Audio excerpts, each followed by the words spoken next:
Hello students, પડતર જથ્થા નફા વિશ્લેષણમાં યુનિવર્સિટીનો જ એક ક્વેશ્ચન લઈએ છીએ અને આવો ક્વેશ્ચન છેલ્લા 4 વર્ષમાં 2 વખત પૂછાઈ ગયેલો છે, એટલે છેક સુધી જોજો. બહુ સરસ ક્વેશ્ચન છે.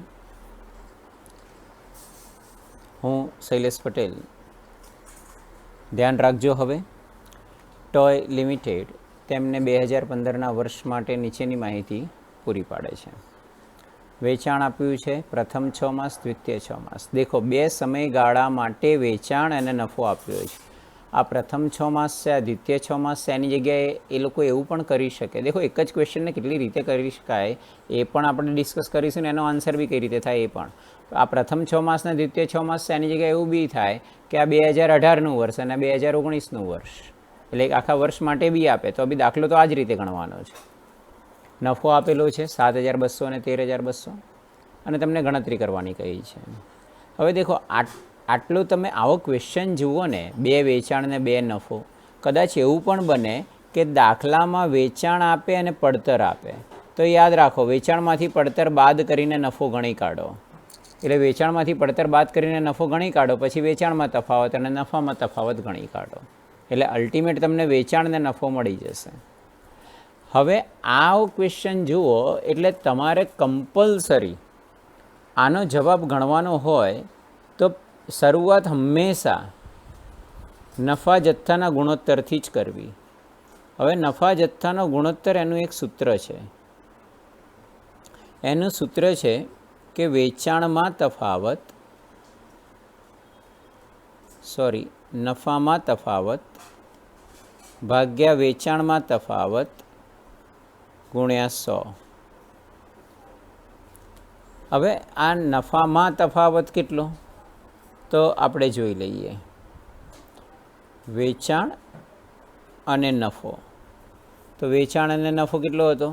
પ્રથમ 6 માસ 20,000, બીજા 6 માસ 30,000, એટલે 20,000 અને 30,000, એટલે તફાવત હતો 10,000નો. આ પ્રથમ 6 માસ છે અને આ દ્વિતીય 6 માસ છે. અને નફાની વાત કરીએ તો 7200 અને 13,200, એટલે આ તફાવત થયો 6,000. તો આ પાર્ટ પહેલાં ગણી લેવાનો છે. તો પ્રથમ 6 માસ અને દ્વિતીય 6 માસમાં નફામાં તફાવત છે ₹6,000, વેચાણમાં તફાવત છે ₹10,000 ગુણ્યા 100. તો 6,000 ભાગ્યા 10,000 ગુણ્યા 100 એટલે 60%, જેને નફા જથ્થાનો ગુણોત્તર કાં તો આપણે પીવી રેશિયો કહીએ છીએ, પીવી ગુણોત્તર. તો નફા જથ્થાનો ગુણોત્તર પહેલાં ગણી કાઢો. આ ગણી જાય ને એટલે પછી સ્થિર ખર્ચાની ગણતરી કરી કાઢો. દેખો, હું હજુ ક્વેશ્ચનને વાંચતો નથી. આ હું તમને એવી વસ્તુ કહી રહ્યો છું કે આવો દાખલો હોય એટલે આટલું તો ગણી જ નાખવાનું, પછી એને ક્વેશ્ચન જે પૂછ્યો હોય, આ પૂછ્યું હોય કે ના પૂછ્યું હોય તોય ગણી કાઢવાનું, એમ કહી રહ્યો છું. તો હવે સ્થિર ખર્ચાની ગણતરી કરવી હોય તો તમને ખબર છે કે વેચાણમાંથી ચલિત ખર્ચ જાય એટલે ફાળો, ફાળામાંથી સ્થિર ખર્ચ જાય એટલે નફો કે નુકસાન મળે. એટલે વેચાણ S માઇનસ ચલિત ખર્ચ V, એટલે ફાળો કોન્ટ્રીબ્યુશન માઇનસ ફિક્સ એક્સપેન્સ સ્થિર ખર્ચા, એટલે નફો કે નુકસાન મળશે. ઓકે, હવે પ્રથમ 6 માસની વાત કરીએ તો પ્રથમ 6 માસ માટે તમને વેચાણ 20,000 અને દ્વિતીય 6 માસ 30,000. તો પ્રથમ 6 માસમાં વેચાણ 20,000 અને પ્રથમ 6 માસમાં જ નફો 7,200. ચલો, નફો બી 7,200. આ 2 વસ્તુ એવી છે કે જે તમને આપેલી છે. હવે સર, આમાં સ્થિર ખર્ચા કેવી રીતે ગણાય? આ 2 જ વસ્તુ હોય તો ધ્યાન રાખજો. આ જે પીવી રેશિયો છે ને, નફા જથ્થાનો ગુણોત્તર, એનો મતલબ શું થાય છે? કોમન 60% નફા જથ્થાનો ગુણોત્તર. એટલે આ વસ્તુ મેં પહેલાં લેક્ચરમાં પણ સમજાવી છે, બીજા લેક્ચરમાં પણ ડિસ્કસ કરી છે અને ત્રીજા લેક્ચરમાં ડિસ્કસ કરી છે. 60%નો મતલબ એવો થાય છે કે જો હું વેચાણ 100 રૂપિયા કરું તો 60 રૂપિયા મારો ફાળો થાય, એટલે 100એ 60 ફાળો, તો હું ટકામાં કહી શકું. દેખો, આના આધારે હું આ લખું છું, આના આધારે કે જો હું 100 રૂપિયાનું વેચાણ કરું તો મારો ફાળો 60 થશે અને ચલિત ખર્ચ 40 હશે. આના આધારે આ લખ્યું છે પીવી રેશિયો. તો એનો મતલબ જો મેં 20,000નું વેચાણ કર્યું હોય તો એના 60%, 12,000 રૂપિયા મારો ફાળો થાય તો વચ્ચે ડિફરન્સમાં સ્થિર ખર્ચા મળી જાય અને એ સ્થિર ખર્ચા થશે 4,800. એ સ્થિર ખર્ચા કેટલા થશે? 4,800. આ પ્રથમ 6 માસની વાત કરી. ઓકે સર, કદાચ આ પ્રથમ 6 માસની જગ્યાએ બીજા 6 માસ લીધા હોત તો બી ગણી શકાય. ધારો કે તમે દ્વિતીય 6 માસ લો છો તો એમાં પણ વેચાણ કેટલું છે? 30,000. વેચાણ છે 30,000. હવે 30,000ના 60% કરો એટલે ફાળો મળી જાય 18,000. અને દ્વિતીય 6 માસનો નફો 13,200 તો હતો જ. તો વચ્ચે તફાવતમાં સ્થિર ખર્ચા મળી જાય કે ના મળી જાય? તો દેખો 18,000માંથી 4,800 જાય તો 13,200. દેખો સ્થિર ખર્ચા મેં પહેલાં બી ચર્ચા કરેલી છે કે સ્થિર ખર્ચા એને ઉત્પાદનના એકમોથી મતલબ નથી, એને વેચાણથી મતલબ નથી. એકમો ડબલ થાય તો ખર્ચ ડબલ ના થાય. સ્થિર ખર્ચા તો એના એ જ રહે. કદાચ હું પૂરેપૂરા સમગ્ર વર્ષ માટે ગણું તો 12 માસ માટે એટલે કે આખા વર્ષ માટે ગણીએ તો દેખો આખા વર્ષનું વેચાણ કેટલું થાય? 30 ને 20 50,000. 50,000ના 60% ફાળો કેટલો થાય? 30,000. અને આખા વર્ષનો નફો કાં તો પછી 4800 રૂપિયા તમારો સ્થિર ખર્ચ હશે. એટલે એનો મતલબ 20,400 તમારો આખા વર્ષનો નફો હશે. તો દેખો તમે ગમે તેમાં મૂકો તમને રકમ મળી જવાની છે. તો દેખો મેં શું કહ્યું? સૌથી પહેલાં શું ગણવાનું? નફા જથ્થાનો ગુણોત્તર આવો દાખલો હોય તો પછી ગણતરી સ્થિર ખર્ચાની. આ બે ગણતરી થઈ જાય ને પછી જ તમારે એને જે ક્વેશ્ચન પૂછ્યો હોય ને એનો આન્સર આપવાનો. હવે એને ક્વેશ્ચન શું પૂછ્યો છે જુઓ. આ યુનિવર્સિટીનો ક્વેશ્ચન છે. સૌથી પહેલાં નફા જથ્થાનો ગુણોત્તર પૂછ્યો છે. આ આપણે સોલ્વ કરી કાઢ્યું. કદાચ આ ના પૂછ્યું હોત તો એ આપણે પહેલાં આ જ ગણત સ્થિર ખર્ચા એ પણ ગણી કાઢ્યા. આ બંને માટે હું ફરીવાર કહું છું, સૌથી પહેલાં ગણી જ કાઢવાનું, પૂછ્યું હોય કે ના પૂછ્યું હોય. હવે શું છે? સમતૂટ બિંદુ. તો સમતૂટ બિંદુ એનું સૂત્ર બધાને ખબર છે. સમતૂટ બિંદુ એટલે નહીં નફો નહીં નુકસાન, સ્થિર ખર્ચા ભાગ્યા નફા જથ્થાનો ગુણોત્તર. તો સ્થિર ખર્ચા હવે કેટલા સમય માટે ગણવાનું કહ્યું છે એ જોવું પડશે. સમતૂટ બિંદુ અને સલામતીનો ગાળો પ્રથમ 6 માસ, દ્વિતીય 6 માસના સમગ્ર વર્ષ. અચ્છા, તો દેખો પ્રથમ 6 માસ કે દ્વિતીય 6 માસ બંનેમાં તો એક સરખો જ આન્સર આવવાનો છે. તો સ્થિર ખર્ચા આપણે કેટલા છે? 4800. પ્રથમ 6 માસ કહો કે દ્વિતીય 6 માસ કહો. નફા જથ્થાનો ગુણોત્તર એ 60%. એટલે તમારી જે રકમ થશે એ 8,000 રૂપિયા. 8×48. તો 8,000 એ તમારું પ્રથમ 6 માસ કહો કે દ્વિતીય 6 માસ કહો, કારણ બંનેમાં સ્થિર ખર્ચા સરખા રહે છે. અચ્છા, 12 માસ માટે તો એક આખા વર્ષ માટે ગણવું હોય તો સ્થિર ખર્ચા 9,600 એના ભાગ્યા 60% એટલે કે 16,000. તો આ સમતૂટ બિંદુ થયું. ઓકે, હવે શું પૂછ્યું છે એમને? સલામતીનો ગાળો. ચલો સલામતીનો ગાળો ડિસ્કસ કરીએ. સલામતીનો ગાળો તમને ખબર છે? સલામતીનો ગાળો એનું સૂત્ર છે ખરેખર વેચાણ માઇનસ સમતૂટ બિંદુએ વેચાણ. હવે એમાં તમે પ્રથમ 6 માસ માટે ગણો તો પ્રથમ 6 માસમાં ખરેખર વેચાણ 20,000 હતું અને એનું સમતૂટ બિંદુએ વેચાણ 8,000 હતું. તો એનો મતલબ એવો થયો કે 12,000 એ સલામતીનો. કદાચ દ્વિતીય 6 માસ માટે ગણો તો ખરેખર વેચાણ તમારું 30,000 રૂપિયા હતું અને સમતૂટ બિંદુએ વેચાણ 8,000 એટલે કે 22,000. અને વર્ષ માટે ગણો તમે તો આખા વર્ષનું વેચાણ 50,000 હતું અને સમતૂટ બિંદુએ વેચાણ 16,000 હતું એટલે કે 34,000 સલામતીનો ગાળો. તો દેખો નંબર એ આન્સર પૂરો થયો. આના આધારે આપણે નફા જથ્થાનો ગુણોત્તર, સ્થિર ખર્ચા, સમતૂટ બિંદુ, સલામતીનો ગાળો ગણી કાઢ્યો છે. હવે નંબર બી, જો વેચાણ ₹60,000 થાય તો નફો કે નુકસાનની ગણતરી કરો. તો વેચાણ જો 60,000 થાય, વેચાણ કેટલા રૂપિયાનું થાય? 60,000 રૂપિયાનું. તો હવે બી ક્વેશ્ચન, વેચાણ ₹60,000. તો ગણવાનું શું? નફાની ગણતરી.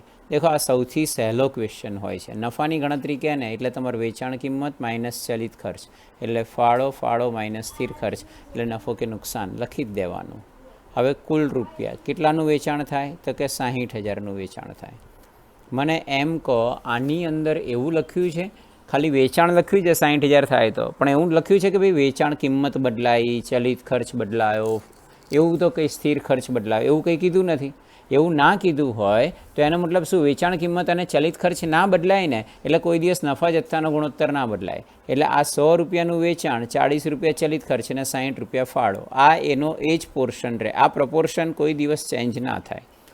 તો હવે 60,000ના 40% 24,000, 60,000ના 60% 36,000. તો હવે વાત શેની રહી? સ્થિર ખર્ચાની. તો સ્થિર ખર્ચા તો ઉત્પાદન વધે કે ઘટે એ તો એના એ જ રહે. તો આખા વર્ષનું વેચાણ 60,000 થાય તો સ્થિર ખર્ચ 600 થશે. તો એનો મતલબ એવો થયો કે તમારો નફો 26,400 થશે. તો આ તમારો બી ક્વેશ્ચન હતો. ઓકે સર, આગળ. જો ₹59,040નો નફો કમાવો હોય તો વેચાણની રકમ કેટલી હશે? ઓકે, હવે ક્વેશ્ચન એવો પૂછ્યો કે અપેક્ષિત નફાએ વેચાણ, કારણ એ નક્કી છે કે મારે આટલો નફો કરવો છે. તો અપેક્ષિત નફાએ વેચાણનું સૂત્ર શું? તો આ સમતુલ બિંદુવાળું જ સૂત્ર, પણ સમતુલ બિંદુ એટલે નહીં નફો નહીં નુકસાન. આમાં અપેક્ષિત નફો કરવો છે તો fix cost plus expected profit, સ્થિર ખર્ચ પ્લસ અપેક્ષિત નફો ભાગ્યા નફા જથ્થાનો ગુણોત્તર, પીવી રેશિયો. તો સ્થિર ખર્ચા તો આપણા 9,600 હતા જ. અપેક્ષિત નફો કેટલો કરવો છે? તો અપેક્ષિત નફો કરવો છે 59,040 અને પીવી રેશિયો છે 60%. તો એનો મતલબ એનો જવાબ થયો 1,14,400. તો આટલું તમે વેચાણ કરો ને તો નફો તમારો 59,040 થાય. એવું હોય ને તો એને આ રીતે તમારે સોલ્વ જાતે કરવું જોઈએ. આવું બધું ઘરે બેઠા પ્રેક્ટિસ કરવાની. 1,14,400 અહીંયા મૂકો, એના 60% આ કરો, પછી એમાંથી 9,600 બાદ કરો એટલે આ રકમ, નફાની રકમ આટલી આવી જશે 59,040. ઓકે, ડી શું કહ્યું છે? આ ક્વેશ્ચન આપણે છે ને જે લાસ્ટ ટાઈમ જે ક્વેશ્ચન કર્યો હતો ને એવો જ ક્વેશ્ચન છે. જો વેચાણના 10% નફો કમાવો હોય તો વેચાણની રકમની ગણતરી કરો. વેચાણના 10% નફો કમાવો હોય એટલે જો વેચાણ 100 હોય તો તમારો નફો 10 રૂપિયા થવો જોઈએ. ઓકે, તો હવે જુઓ, આપણને એટલી ખબર છે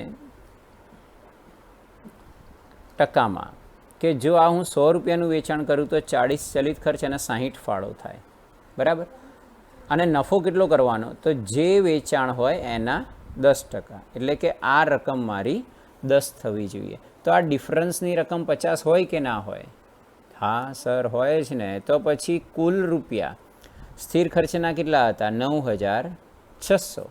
તો આપણે એવું કહી શકીએ કે જો વેચાણના 10% નફો કમાવવો હોય તો વેચાણની રકમ કેટલી થશે? કે જો 50% વેચાણ 9,600નું થાય તો 100% એટલે 50% રકમ 9,600 હોય તો 100% કેટલી હોય? એના ડબલ 19,200. અને તમારે ચેક કરવું હોય તો કરી લેવાનું, અહીંયા મૂકી જોવાના 19,200 એટલે આવી જાય. ધારો કે આ 19,200 ચલો હું મૂકી દઉં તો 19,200ના 40% 7,680. તો એના 60% વધ્યા 11,520. એને માઇનસ કરી દઉં તો 1,920 થઈ ગયા. આના 10% 19,200. એટલે તમે આન્સરને વેરીફાઈ કરી શકો તમે જે ગણ્યું છે એ બરાબર ગણ્યું છે કે નહીં. ઓકે સર, ચલો હવે નેક્સ્ટ. અને ખરેખર આ એટલો સરસ ક્વેશ્ચન છે, સમજ્યા પછી સહેલો છે, પણ એને જાતે તમે ગણો ને આખું ચેપ્ટર ગણ્યા પછી બી તો તમને ખ્યાલ આવે કે પહેલાં તો એ જ થાય આ સોલ્વ કેવી રીતે કરીશું. જો વેચાણ કિંમતમાં 10% વધારો કરવામાં આવે, વેચાણ કિંમતમાં 10% વધારો કરવામાં આવે એનો મતલબ શું થયો? કે અત્યારે હાલની જે વેચાણ કિંમત છે 10% વધારી દેવાની. હવે મોટો પ્રશ્ન એ થાય કે સર આખા દાખલામાં ક્યાંય અત્યારે હાલની વેચાણ કિંમત જ નથી આપી. દેખો, વેચાણમાં વધારો કરવાનું નથી કહ્યું. વેચાણમાં વધારો એ આખી વસ્તુ અલગ છે અને વેચાણ કિંમતમાં વધારો એ આખી વસ્તુ અલગ છે.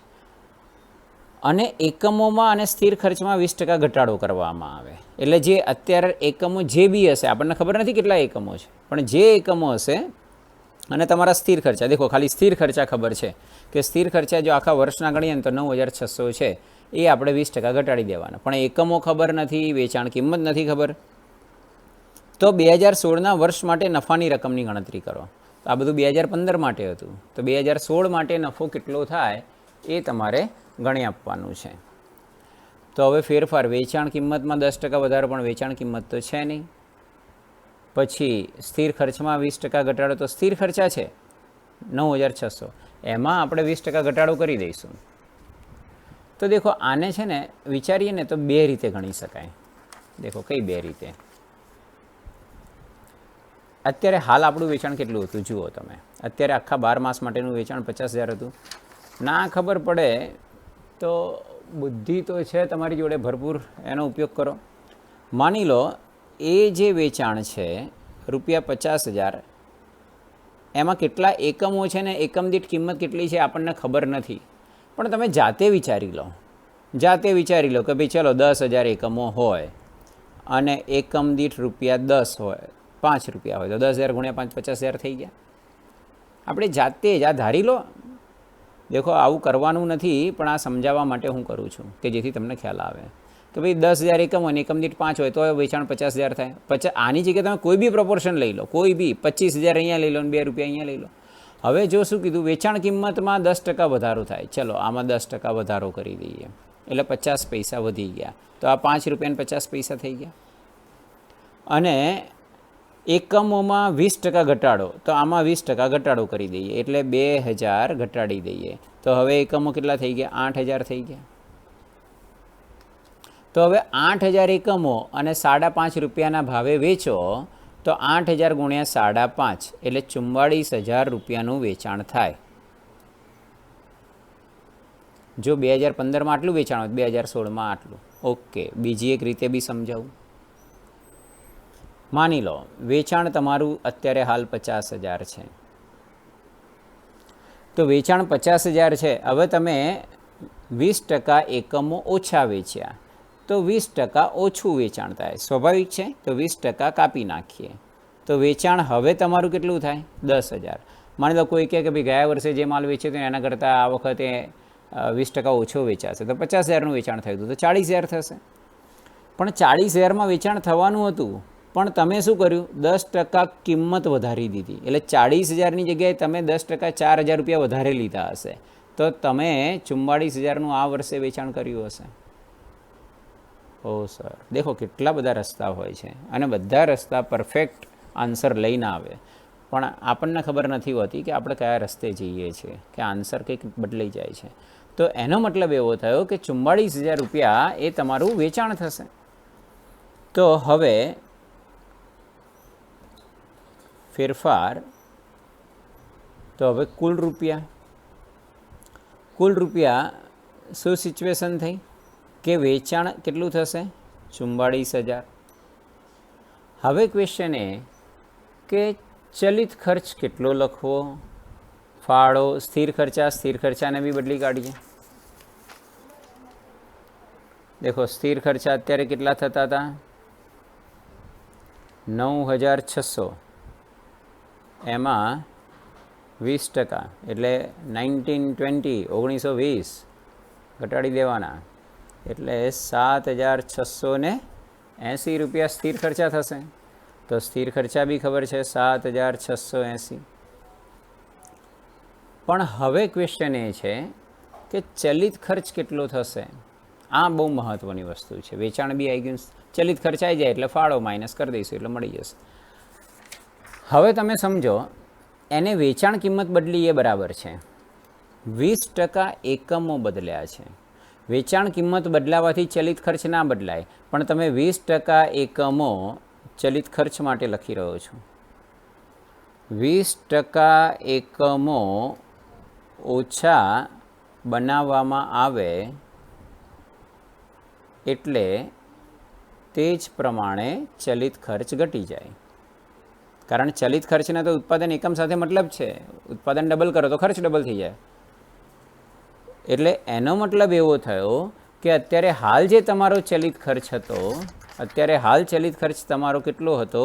તો દેખો આ કાઢી નાખીએ. અહીંયા 20,000 હશે ને, 50,000માંથી 20,000 જાય તો 30,000 વધે. એટલે અત્યારે હાલ ચલિત ખર્ચ હતો 20,000. તો અત્યારે હાલ જે 20,000 ચલિત ખર્ચ હતો એમાં 20% ઘટાડો કરી દઈએ, 4,000 ઓછો ખર્ચ થશે. કારણ 20% એકમો ઓછા બનાવ્યા હશે. તો 4,000 ઓછા એટલે આ રકમ થશે 16,000. એટલે આ 28,000. એમાં 7,680 ગયા એટલે આ 20,320. બહુ જ ઇન્ટરેસ્ટિંગ ને મસ્ત ક્વેશ્ચન છે આ, ખરેખર મસ્ત ક્વેશ્ચન છે. તો હવે 20,320 એનો નફો મળી ગયો અને આના માટેની જરૂરી ગણતરી આપણે અહીંયા કરેલી છે. ઓકે સ્ટુડન્ટ્સ, તો અને આના રિલેટેડ ક્વેશ્ચન્સ ઘણા બધા છે, બહુ જ બધા ક્વેશ્ચન્સ જે એમાં બેઝ આ હોય. તમને બે મુદ્દત માટે જ્યારે પણ વેચાણને નફો મળે ને એટલે તમારે સમજવાનું કે તમારે આ સિક્વન્સ પહેલાં અને પછી આ ગણવું જ પડશે. પહેલાં નફા જથ્થાનો ગુણોત્તર ને પછી સ્થિર ખર્ચા, અને એના આધારે જ તમે આગળ ગણતરી કરી શકશો, એ સિવાય નહીં. દેખો મળીશું હવે નેક્સ્ટ સેશનમાં. All of you good bye, take care.